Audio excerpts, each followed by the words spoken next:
खुशी वहीं पर है जहाँ मन प्रसन्न हो। एक बुढ़िया थी जिसके एक पुत्र था। दोनों ही निर्धन थे और बहुत ही कठिनाई में जीवन व्यतीत कर रहे थे।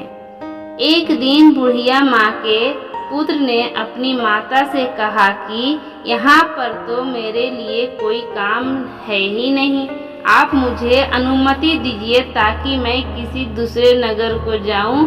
हो सकता है कि वहाँ पर मुझे कोई काम मिल जाए और मैं पैसा कमाकर वापस आऊं।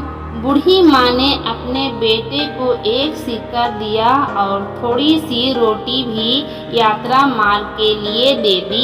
इसके बाद उसने अपने पुत्र को विदा किया।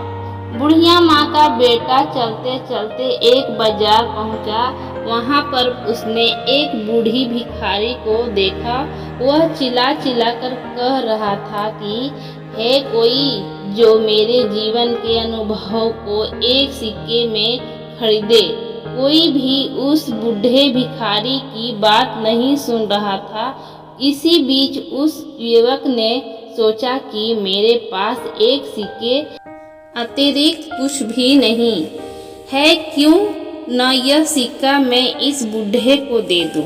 उसने यह सोचते हुए कि आजीविका का प्रबंध करने वाला तो ईश्वर है, वह सिक्का बूढ़े को दे दिया। सिक्का देते समय युवक ने उस बूढ़े से कहा कि अब तुम मुझको अपने जीवन का अनुभव बताओ।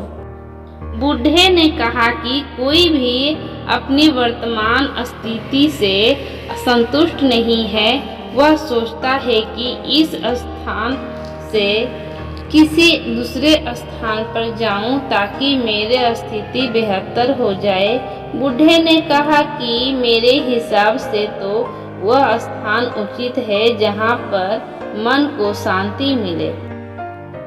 प्रसन्नता महत्वपूर्ण है, ना कि स्थान। बूढ़े की बात सुनने के पश्चात युवा आगे बढ़ा गया और चलते चलते एक जंगल में पहुंचा।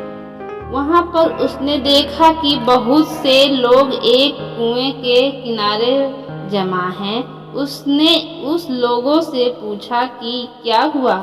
लोगों ने कहा कि इस आशा के साथ हमारा कारवां यहाँ पर आया था कि इस कुएं से पानी निकालकर पिएगा। अब हम स्वयं प्यासे हैं और हमारे पशु पंछी प्यासे हैं। हमने कुएं से पानी निकालने के लिए कई बार रस्सी में बाल्टी बांधकर कुएं में डाली और हर बार रस्सी टूट गई और बाल्टी कुएं में गिर गई। अंत में हमने एक व्यक्ति को कुएं में भेजा था कि वह हमारी बाल्टियों को वापस ले आए, किंतु वह भी वापस नहीं आया। पता नहीं कुएं में क्या है। युवक जो अपने घर से काम के लिए ही निकला था, उसने यह सोचा कि इस लोगों को अपनी योग्यता और क्षमता को प्रदर्शित करने का यह बहुत अच्छा अवसर है। हो सकता है कि कारवां के लोग इसे देखकर मुझे कोई काम सौंप दे। उसने कारवां वालों को संबोधित करते हुए कहा कि यदि आप अनुमति दे तो मैं कुएं में जाकर देखूं कि वहां पर क्या है। कारवां वालों ने उसे तुरंत ही कुएं में जाने की अनुमति दे दी।